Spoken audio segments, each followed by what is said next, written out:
Welcome. Thank you for joining me as I present my problem of practice, self-efficacy, and transition success, an explanatory sequential mixed method study of post-9/11 veterans.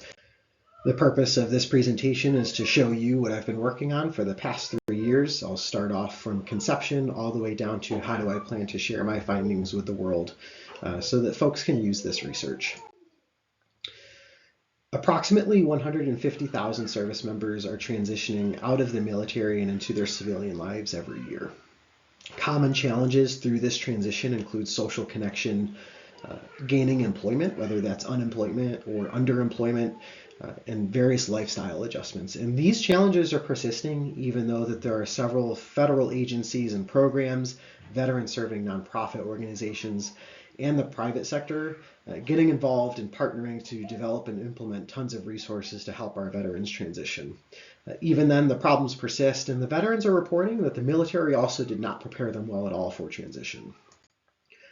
I conducted a review of the literature, first asking, why are people joining the military in the first place? Let's start there.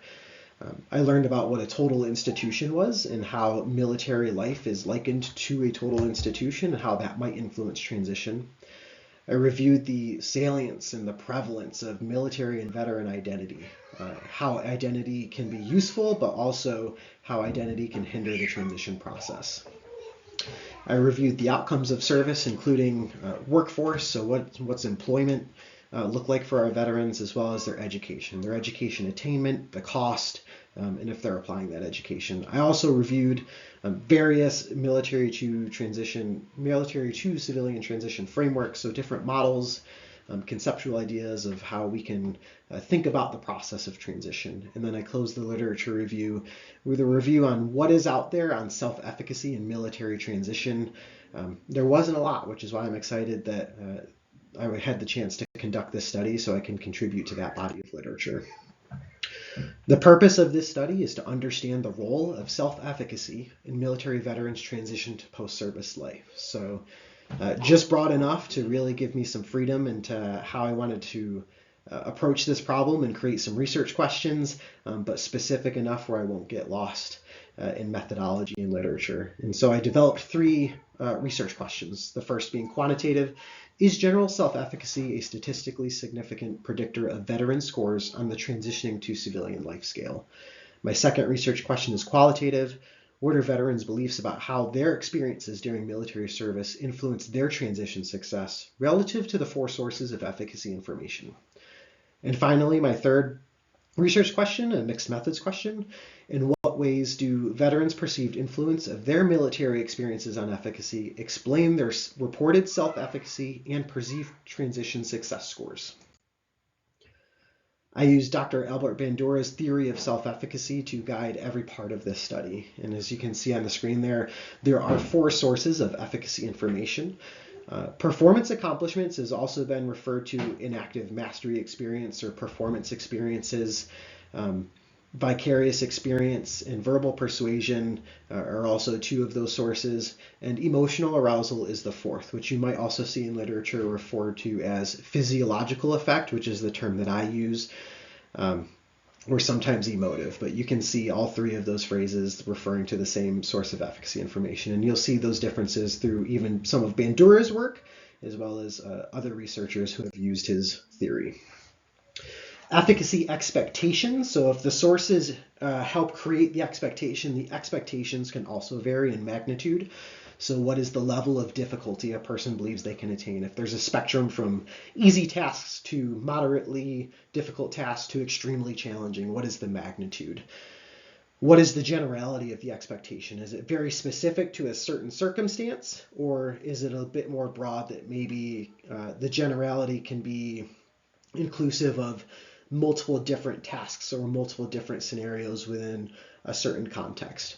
And also the strength, which is one's own conviction, their own belief, and how and what they can achieve as far as magnitude is concerned. Do I believe I can only do the easy stuff, or do I also believe that I can do the really challenging stuff? I used an explanatory sequential mixed methods design. This involved 3 phases, first being quantitative, then a qualitative phase, and then I integrated these data to fulfill the purpose of the study, again, which is to understand the role of self-efficacy in veterans' transition success. In the first phase, the quantitative phase, I deployed a web-based survey. This survey used non-probability criterion sampling, so respondents must have served in the United States military, they must have served in the Army, Navy, Air Force, or Marine Corps, and they must be post-9/11 veterans. They cannot be active duty service members. It was just inappropriate for the study, as typically active duty service members haven't experienced transition out of the military. It's not always the case. Sometimes you can rejoin the military, but that criteria really helps make sure that we're also not getting active duty service members involved, because there are also restrictions when you want to study or survey military service members. The Department of Defense doesn't take kindly unless you go through a lot of loopholes for that.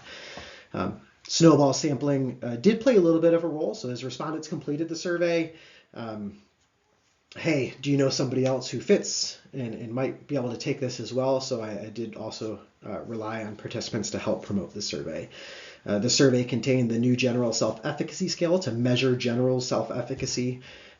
Transition success or transition outcomes were measured by the transitioning to civilian life scale, and there were some demographic questions as well. The qualitative phase, I used non-probability maximum variation sampling to find those respondents. I solicited about 14 people and got 6 respondents to conduct interviews with me over Zoom. I used Zoom to help me get transcriptions, and then I cleaned and organized that data. The theoretical framework, so self-efficacy, guided how I developed the interview protocol, including the questions and some of the probing questions, so that I can elicit efficacy information from the veterans' military experiences and what they were telling me. Finally, in the third phase, I integrated this data. So I brought that quantitative together, I brought the qualitative in, using the qualitative to help explain the quantitative and to try and come up with some findings to really address the purpose of the study. For the results, in the quantitative phase, I did find that there is a statistically significant relationship between general self-efficacy and veterans' perceived transition success. What you see on the screen there are all of those 87 respondents included in the study, plotted on an x-axis where we see self-efficacy, and then the y-axis, which is that transitioning to civilian life scale. Interesting to note here that we have a lot of highly efficacious veterans that, for the most part, feel that they've done well in their transition, in their lives as veterans. So a little bit of interesting idea there as far as, are we missing some voices? If we know there are so many veterans struggling and finding challenges in their transition, I think we're probably missing some voices here. In the qualitative phase, I conducted those interviews and found 3 themes. The first theme being military service members and veterans make decisions to influence present situations for near or long-term benefit or to avoid negative futures. The second theme is military service members and veterans' active engagement in their communities helps them realize desirable personal and professional outcomes. The third theme, military service members and veterans overcome challenges in a variety of ways to produce desirable results. I brought these 2 forms of data together and really found 2 mixed methods findings. The first being financial management plays a crucial role in successful transitions out of the military, and experiences during military service can significantly influence one's belief that they can succeed with their finances. The second finding, a service member's ability to leverage the knowledge, skills, and abilities attained in military service, their ability to leverage those in the civilian market successfully in their post-service careers is huge in transition. These findings, the mixed methods findings, definitely have some connections with existing literature. For the financial aspect, commentary, for example, from Pease et al., veterans are often in their prime years of employability. Therefore, employability is a high priority, and so sometimes these barriers come up of insufficient education or military skills not translating well to the civilian market. And as if you look at some of the reports by the Bureau of Labor Statistics, the Department of Labor, they'll publish things on the veteran employment, how veterans are doing in the workforce, and we can tell from those reports. Sometimes they're doing really well, sometimes they're not, and we know that employment is a primary source of income for families, and so their ability to succeed financially is also dependent on their ability to succeed in the job market, which really segues well into the second mixed method finding. Veterans transition because they acquired skills. So really interesting study by Kim et al. It's a little dated, but I thought it was really interesting because you also see in Helmus 2018, veterans transition because they acquired the skills that they need. They joined the military, they got the skills they want, and they know that they can go succeed in the civilian market. And so their belief in that is really important to their success. We also know Mangum and Ball have done a couple studies over the years that skills really do transfer. We're seeing that. We're seeing that whether it's aerospace or healthcare, engineering, the skills that are being attained are actually being applied in the civilian workforce. And that's pretty consistent with some more recent literature as well. But that belief is also influenced by the veterans' belief of whether or not they can communicate their value to civilian employers. So sometimes veterans have trouble communicating their value. Davis and Minnis and Dexter have done some really good work here that show like veterans have the skills and they can apply them, but sometimes they have a hard time communicating those skills to employers, whether it's through resumes or an interview or networking. So what are the implications of this study? I think that veteran serving organizations should be thinking a little bit more intently about self-efficacy, and how do we get veterans to believe that they can embrace this transition? Like, you can do this, and help, whether it's coaching or programming or some other intervention that helps develop that efficacy so that veterans are highly efficacious when it comes to their transition. They know they can do it, and therefore they will. Each military service has a morale, welfare, and recreation organization. These organizations have fun stuff like sporting tickets, but they also have financial literacy workshops. They can help families budget. They can provide military service members and their families to different resources if they need some sort of therapy, individual or family therapy. The MWR is a phenomenal organization for a very wide array of things that are not only just fun, but also really helpful in developing the service member and their families personally and professionally.